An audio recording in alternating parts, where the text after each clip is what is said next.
तर नमस्कार पब्लिक, जाळीतला काय विषय, अनिकेत भाऊ आणि निखिल भाऊ आणि मी बसलो होतो जाळीत. तर बटराही बसला होता पुढं. तर डीजे आर्यन पुणे म्हणून ओळखतात याला नाही का. तर वरती ना भाऊ बनली लाईटी बांधित होता नाही का. तर बटर होता का लाईटी बांधली टिंगल्या करते आवर पटक्यात.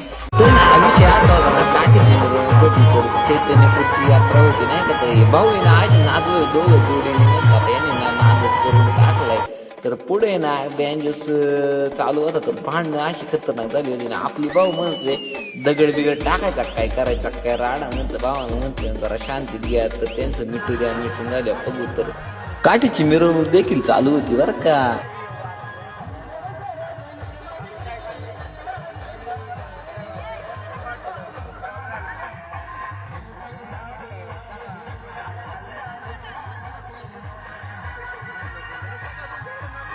तर ना काठीची मिरवणूक सुद्धा संपली होती नाही का. तर कार्यकर्ते कशामुळे तापले होते का, गाण्यांना ना थोडा गॅप पडायचा. कारण गायक एक होता तर कार्यकर्ते तापले होते. तर आपले भाऊ होते इथं.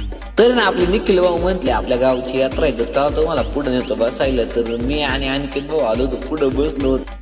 तर ऑर्केस्ट्राला ना एवढ्या दिवसातून पहिल्यांदा पुढे बसलो होतो. तर मामा अचानक आले. मामा म्हटले काय नाच काय म्हणा झालाय. तर मामाने आणलं मला उठून. तर आम्ही निघलो तर घराच्या दिशेने.